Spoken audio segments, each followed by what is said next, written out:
Hello everybody in the chess wall. So I'm here today to show you a very nice line for black playing the Nimzoindian. So the Nimzoindian defense is usually considered a really pretty solid opening for black, but this is nothing to do with that. It's super aggressive. So why am I seeing the position from white's point of view if I'm going to show you a line for black? Well, because I want to show you my brief history with this line of the Nimzoindian. To me, it was like a killer. I don't allow the Nimzoindian defense with white anymore for various reasons, but one of the main ones is this one. So basically, after d4, knight f6, c4, and e6, I don't play knight c3 anymore. I play knight on f3.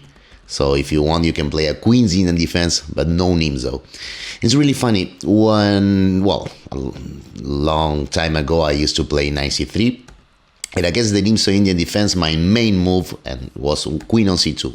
So basically what I'm going to show you is the Nimzo, a really cool line against this queen on c2, which is just one of the lines that white can play, but it's definitely one of the main moves. So again, before going to see the things from black's point of view, I remember, this d5 was basically the main line for black. And my main line, it was always a3. So after c takes d5, e takes d5 is basically the main move here. But queen takes d5 was one of the lines that disencouraged a little bit of a disencouragement for me. I mean, sometimes black simply has the idea to continue with queen on f5 and exchange queens. And let me tell you, even if you see it from theory, the point of view of theory, it's kind of really hard to get an advantage for white. But the thing is, when I play a3, the main line is bishop takes, check, queen takes, knight on e4, and queen c2. And yeah, the first years in here, I used to see, for black, black playing castles, my opponents playing castles. What else did I see? b6 with idea of bishop on b7, quite normal. I mean, even some knight on d7. But the move that I want to show you, and now, let us go for black, and just for the sake of learning this thing by heart, let us go back, to, again, Nimzoindian with the black pieces, d4, knight f6, c4, e6, and knight c3, bishop on b4. We're checking this queen c2 main line, g5, let us play this main move and execute the central pawn break. And after a3, taking that, playing knight on e4, placing this knight on the center, hitting the queen, and after queen on c2, now comes the moment where was the line that I couldn't, it's not that I couldn't refute, I couldn't get any advantage for white in this line. This is knight on c6.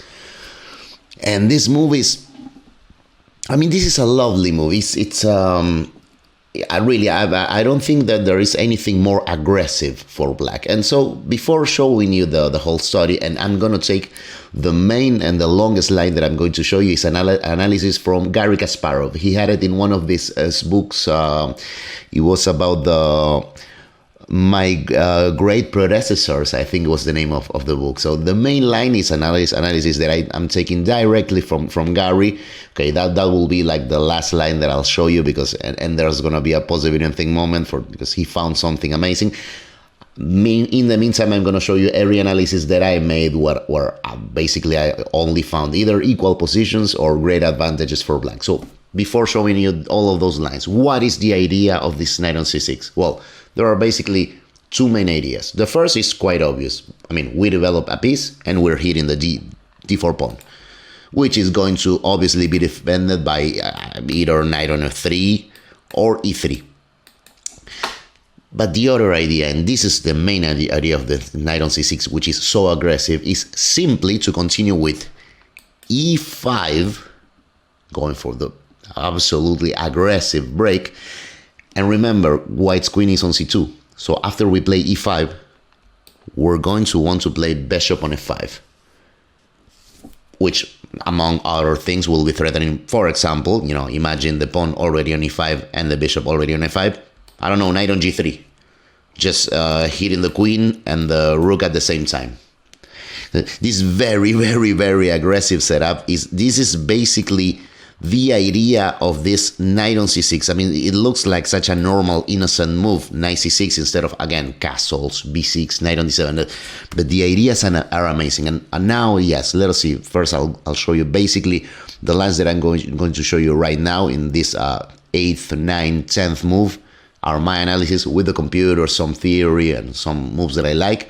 And then we're gonna, in the end, go to the amazing line, that Kasparov found and that he showed in one of these books. So we said that normally, well, we'll see either e3 or knight on f3 for white. So the main line is going to be e3, because after knight on f3, e5 again. I mean, no hesitation. Immediately our idea, and it's really funny because if they play e3. Protecting the pawn, we say, well, more than ever, e5. I mean, there is not even a knight on f3 controlling that e5 break. This is going to be our line against e3. This is going to be the second line that I show you. But even against knight on f3, which not only protects d4, but adds another control to the e5 square, well, we just go e5 anyway. And here, well, I mean, we're going to see like d takes e5 as our main line. If e3, once again, bishop on f5, you already know what black's idea. You see, well, among other stuff, we're already threatening, knight on g3, hitting the queen and the rook, of course. But after d takes e5, once again, of course, bishop on f5 is our idea. Couldn't find anything for white. And in fact, I mean, white has to be careful. For example, queen b3, let us say. So the queen, she goes away, getting away from that threat of knight on g3 and hitting on b7. Well, d takes e4 simply. And this is a really simple move because, well, queen takes b7 it's just a bad move. I mean, it looks amazing. White took a pawn on b7, they're hitting the knight, and we're left with this double pawn on c4. But of course, knight on a5 comes. The knight goes away from the threat of the queen, hitting her. And after queen on b5 check, queen goes away from the threat of the knight and wins a tempo and tries to win the knight. Well, of course, we have c6. Again, these relationships with one move with the other, and action, I mean, we just hit back the queen. We allow our queen to protect the knight. And besides, now this knight is protecting on c4. I mean, it looks like everything was meant to be for black. And I don't know, let us say queen b4. Let us first hit this rook. I mean, you can, I mean, of course, white doesn't want to play rook b1 and get into this line, but I mean, what else can you do if you have to keep protecting this bishop? And after rook b1, well, not even a discover move by our knight on e4. We just play rook on b8, and this is already a winning position for black. So I mean, it's possible even to lose in the opening for white. But going back, we said that after d takes c4, because of this, white will just check on c4. Well, castles is a move here. If you check this with a computer, you'll see that, a computer will tell you that after castles, there is this interesting g4 maybe with an advantage. This is relative. You should probably leave, if your engines are telling you that, you should probably leave them running for at least half an hour. But I mean, you can even play queen on d7. This is more like the immediately approved move for black according to the computer, and black is totally fine. And you can see this, like 4 pieces developed for black, only 2 for white. Yes, we're up on down, but I don't see the e5 pawn being, like having a long life. So I don't know. This is, of course, again, you can play this even more normal, going for development castles. I don't think you should be too afraid of g4. It's complicated. White will probably try to play bishop on f4 and keeping that pawn. It's a matter of choice, but it's an amazing position even visually for black. So, okay, so let us go back to moment where we play knight on c6 with this idea of e5 and bishop on f5. And check on e3, because e3 is, trying to avoid the lines that I just showed you for black. But of course, e5 more than ever, we're playing it right now. We're having the idea of bishop on f3. And now the main line is going to be c takes d5, which is, well, the most ambitious move for white. But not only that, you'll be able to see that the alternatives are not very happy ones for white. So, I mean, you could play knight on f3, again, allowing bishop on f5. This is what we will do with black, just playing bishop on f5. And once again, gotta be careful with white. Okay, if they play wrongly, we will win with black almost out of the opening, or we'll get an amazing position just out of the opening. For example, bishop on d3, which seems like the most natural move. Well, already knight takes on f2. This is classical. We have a fourchette on e4. So let us say, I mean, if queen takes f2, we just play e4. Let us say king takes. Let's first exchange the bishops. After queen takes, it's still a fourchette with e4. And queen b3, we take the knight. And after queen takes on b7, now we retreat to e7, not to a5 as in the other line. We're ready to castle. For example, g takes f, castles. And c takes d5, even might not be so interesting. I mean, we could play knight takes on d5. Just f5, you know, just remember we still have this rook b8. I mean, this position is probably equal, but still I like black much more. I think black is actually better, you know, in practical terms. Going back after knight f3, bishop on f5, there is queen on a4, you know, again remember, every time we play bishop on f3 here, we're at least threatening stuff like this. So queen on a4 is a move, but we will just go for castles. And I mean, we're fine here. For example, knight takes e5, we exchange that and play rook e8. Again, every time we look at any position in this line of the Nimzo, we always see great development for black, and white just has one or two pieces out. That is the other thing that is, I mean, white is really playing on the edge. Well, so takes e5, queen takes e5. I mean, I think this position again is equal, you know, objectively. If you ask an engine, again, I like black so much better in here. I mean, both sides have to be a little bit careful, but look at development. I mean, if the computer wasn't telling me that this is more or less equal, I wouldn't believe it. I would say black is much better. So going back, once again, let us, from the point of knight on c6, we're looking at e3, e5, c takes d5 main move. And now finally we enter in Kasparov's analysis of this line, because I mean, the story for me was so beautiful. By the time I bought this Kasparov's book, I think it was the second or third my greatest predecessors. I think so. Oh, just sorry, I forgot one more line that I wanted to show you. This is in the Kasparov's books. F3 was played. This is one of the oldest games played with this line. This is Vidmar against Alekhine. Vidmar play F3, and after knight F6, CD, queen D, bishop on C4, and Alekhine just went queen on D6. Okay, this position is again equal, and white shouldn't be too happy to having included this f3 move. I just didn't want to forget that, because it's funny that like you even get this really old game in which, okay, black already tried this. I mean, Alekhine was already thinking about this knight on c6 line. But okay, again, going back, e5, c takes e5, queen takes e5, and now bishop on c4. As I said, now we enter this territory of the great analysis by Garry Kasparov. And again, I was telling you about this story. By the time I bought Kasparov's book, great book, I had already given up on allowing the Nimzoindian with white. So, and I had actually played a few games with this line with black. I started to like, and I was like, I like black in this line.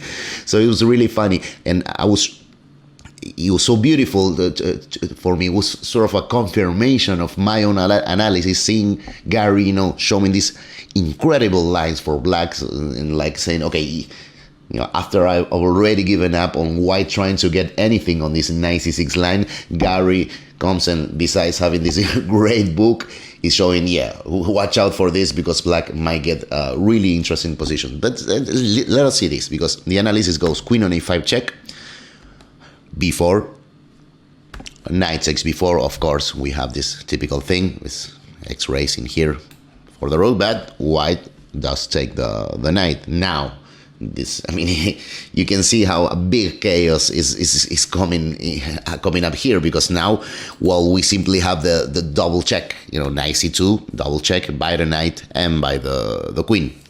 So king e2, queen on e1 check first before taking the rook, king on f3, knight takes on a1. I mean, again, this position is, this is so chaotic and so bizarre, like to play this with any color. I mean, this is after knight takes on e1, this is total chaos. So bishop on b2, and now castles,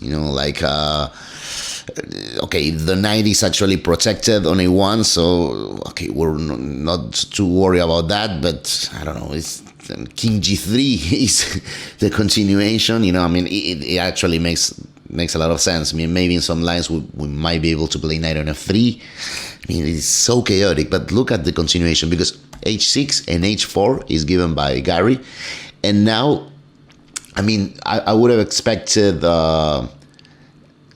for black to leave the queen on e1, because at least, well, now if the knight on g1 moves, we can take that rook, so I would expect, I don't know, maybe bishop on d7, bishop on e6.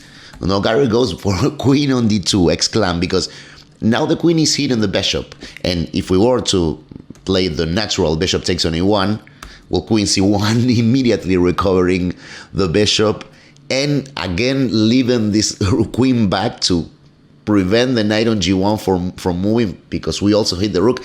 I mean, okay, it's crazy precision by Garry, we wouldn't ever expect less from out of him. But so this is why in here he doesn't recommend bishop takes on a1. He follows up the line with knight on f3. Of course, taking advantage. Now black's queen has left the first rank, so at least we can develop this knight, without blundering up this rook. This is cool. Queen takes b2. So, what is white doing? Well, knight on g5. And look at this. We're threatening mate on h7, of course.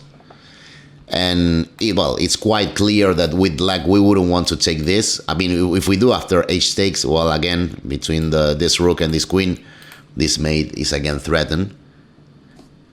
So, queen on c2. This is the salvation for black, right?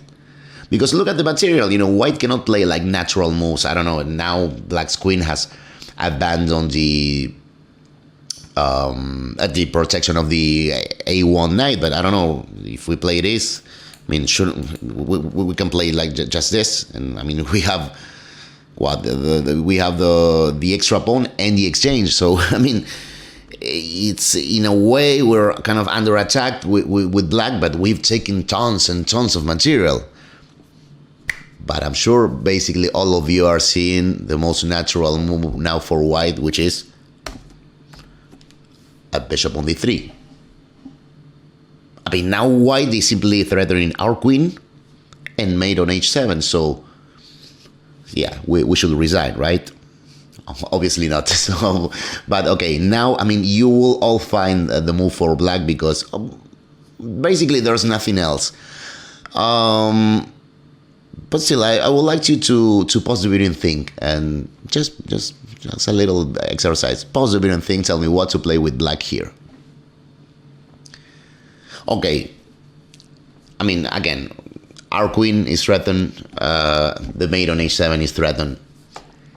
If we had thought about an f5, we can all see that after queen checks, we have nothing. They're going to take our queen after this move. That is why I said that, although I asked you to pause everything, there is but one move in here. But I love this. This was something that the first time I saw it in Kasparov's books, Kasparov offering that, it was like, this is so beautiful. Yeah, of course, bishop on f5, double exclam, and the only possible move on the board, because the tactical theme is attraction.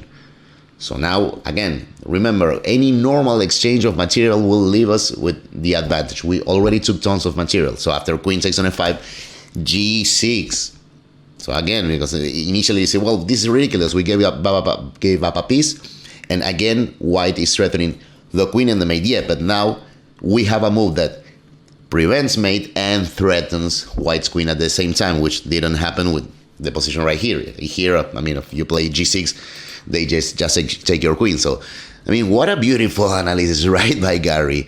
And okay, he finally ends up this analysis with a queen on e4, queen on c6, and now finally, I mean, we're just want to exchange queens, so the danger, we get out of danger, and we already have the material up, and we're also threatening now the knight on g5. Now that it's if we manage to exchange queens, so then h takes g5 is a real move. That is why finally in his analysis, Garry offers, okay, finally white has to accept the exchange of queens. Then they save the knight, and they're threatening effectively our knight on a1, and after knight on b3, knight takes on e5. And yeah, we see, if we look at material, black is an exchange up with a double pretty weak pawns on c7 and c6. Garry says that this is just compensation for the exchange. Just enough for compensation, no more, no less. This position in particular, it's hard for me to say. I think in the end I will prefer having the black pieces, but I must admit that it kind of looks like a matter of choice. Anyway, you saw basically how we couldn't get an advantage for white in any line in this, going back this 96 line of the Nimzo. And I mean, the aggressive idea behind this knight on c6, okay, besides hitting this d4 pawn, just going for e5 and bishop on f5, really, it's beautiful for me. I've never seen anything so aggressive on the Nimzoindian. As I told you before, my whole history with this line was, okay, this is forcing me to not to allow the Nimzoindian with white. Of course, there were some other lines that were bothering me, but this in particular, this is the only one that I decided to take with the black pieces as well. So that is the other thing. So I really hope you like this. I mean, again, you see, it's so much fun to play this line again with black. So, I mean, it will be really cool if you like this, for you to try it. I mean, at minimum, you'll have fun, and I'm pretty sure you might win some miniatures and some really cool games. So I hope you like the video, and as usual, I'll ask you to, well, actually, my cat Citroneta will ask you to like, comment, share, and subscribe if you like the video. So thanks a lot. I will see you next time.